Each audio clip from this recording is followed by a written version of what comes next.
We are friendly and we're communicating and things are status quo. No, you are not divorced. No, we're not. You are separated. Yes. Dorit Kemsley spent nearly a decade being one of the most recognizable faces on Real Housewives of Beverly Hills. The fashion, the accent, the enormous Encino mansion, the marriage that always looked like it was holding together even when the cracks were visible on camera. Then, in April of 2025, she filed for divorce from PK Kemsley after 10 years of marriage. And what has come out since the filing? Through court documents, through her own memoir, and through interviews she's given in the months that followed, paints a picture that is considerably more complicated than anything the show managed to capture.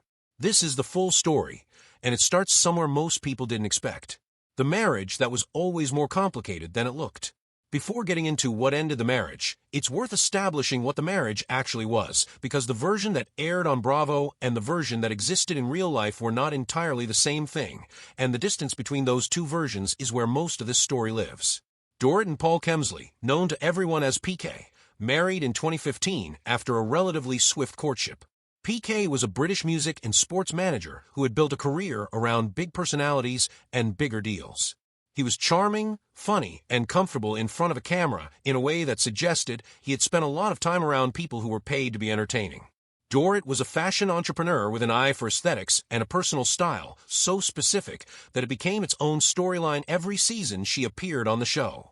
Together they looked, on paper, like a natural fit for the world they were entering.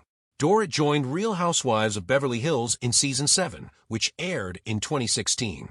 She arrived into a cast that already had its own established dynamics and power structures, which meant her first season was partly about finding her footing and partly about surviving the particular kind of scrutiny that a new housewife faces from both the cast and the audience.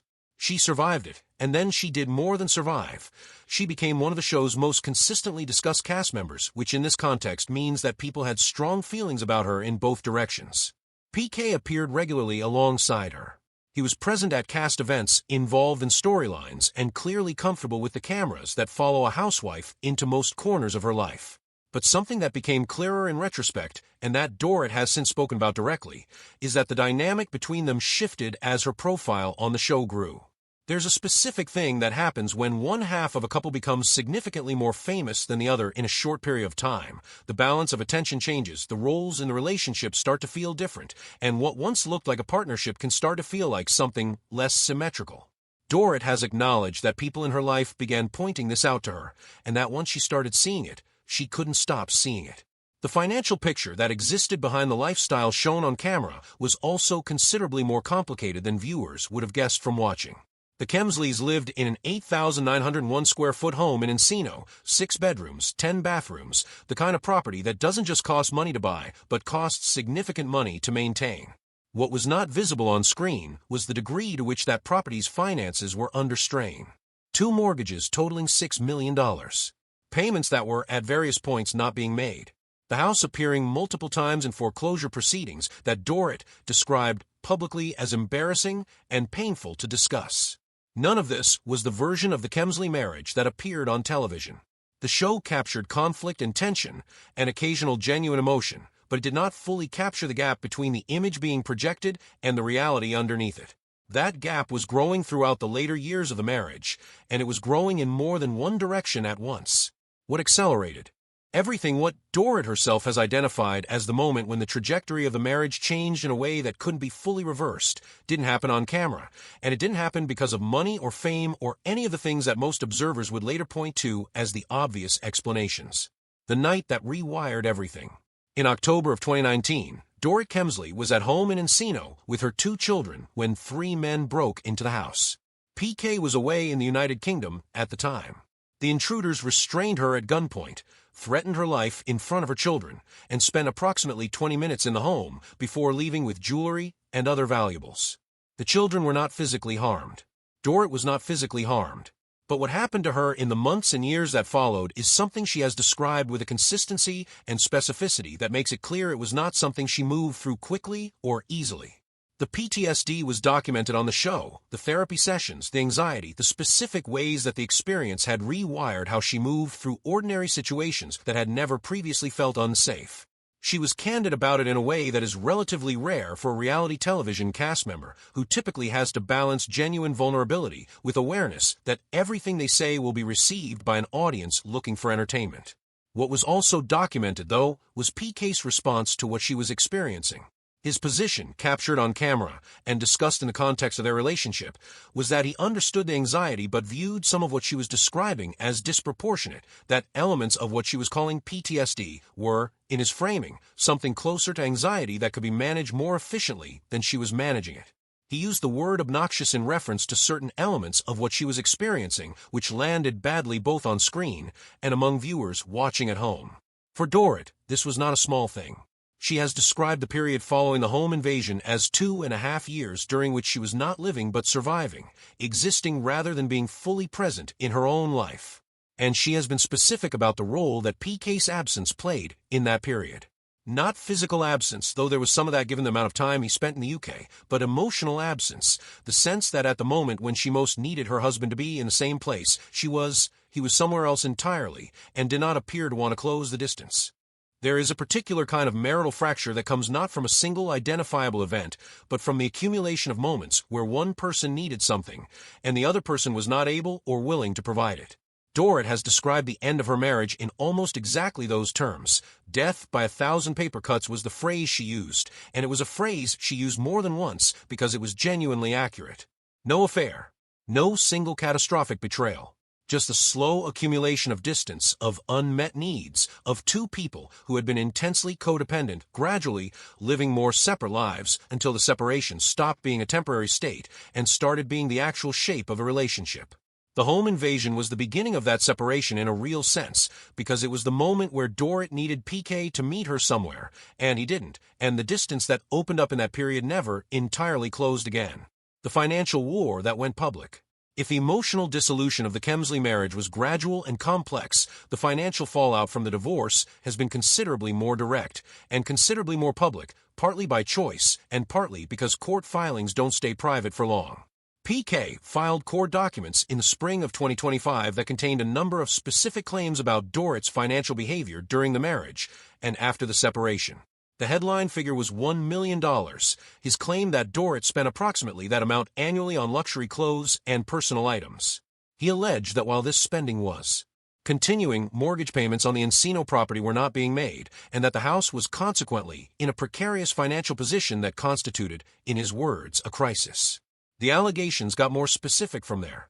PK claimed in the documents that Dorit had used one of their children to pressure him for money, specifically requesting 2 payments of $50,000 for spring break vacation and, according to him, threatening that if he didn't comply, she would damage his reputation and interfere with his relationship with his girlfriend.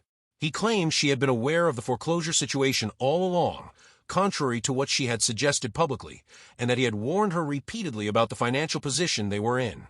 Dorit's response to these allegations was to push back on the core claims directly. Her position was that the money she spent was money she had earned, that her income from the show, from brand partnerships, and from her own work was what funded her lifestyle, and that it was not accurate to characterize her spending as something done at PK's expense. She acknowledged spending significantly on fashion, but described it as a professional expenditure for someone whose public image is literally what she is paid to maintain. She was also clear that she wanted to sell the house, had wanted to sell it for some time, she said, but that the inability to have productive conversations with PK had made it impossible to move forward on that or any other practical decision. What made this public disagreement particularly striking was how specifically it illustrated the breakdown in communication between them. Both of them were describing a situation in which they couldn't have functional conversations, in which every attempt at negotiation turned into accusation, in which the basic practical decisions that needed to be made about their shared property and their children were being made harder by the emotional state of the relationship. The house, that 8,000-square-foot monument to the life they had built together on camera, was sitting at the center of all of it, losing equity, approaching foreclosure, and impossible to resolve because the two people who needed to agree on what to do with it were not capable of agreeing on anything. The court had not yet ruled on PK's request for an immediate sale at the time the most recent documents were filed. The house remained legally and literally stuck between them. What Dorit finally said out loud. The details that have emerged through the divorce proceedings tell part of the story. The details Dorit has chosen to share herself, in her memoir, and in the interviews she's given since it was published, tell a different, and in some ways more revealing part. She wrote the book. That choice alone says something. Reality television cast members often write books when they are in the middle of something they're trying to process publicly, and Dorit's memoir is clearly that, an attempt to take ownership of a narrative that was otherwise being shaped entirely by other people's accounts of what her marriage had been and why it had ended. The title and framing positioned it as a story about becoming herself, about the specific and sometimes painful process of figuring out who she was outside the context of the marriage and the show, and the public identity that had been built around both. The things she disclosed were specific enough to be credible and restrained enough to reflect someone who was aware that what she said publicly would have consequences. She talked about PK's drinking, not as a salacious revelation, but as a practical fact about the marriage that had made certain periods of it more difficult than they might otherwise have been. She talked about the codependency that had characterized the earlier years of the relationship, the way they had been almost entirely enmeshed in a way that had felt like closeness, but had made it harder to function independently when independence became necessary. She talked about her own star rising on the show and about the way that shift in attention had changed something in the dynamic between them. She was careful in how she discussed this. She didn't frame it as PK being unable to handle her success, but the implication was there, confirmed by her acknowledgement that when people around her began pointing to the dynamic, she started seeing things she hadn't been seeing before. That kind of retroactive recognition, understanding something about a relationship only after someone else names it, suggests a person who had been operating inside a situation, without quite having the distance to see its full shape. What she was clearest about was the home invasion as a turning point. She was direct about having needed PK to show up in a specific way, and about his failure to do that.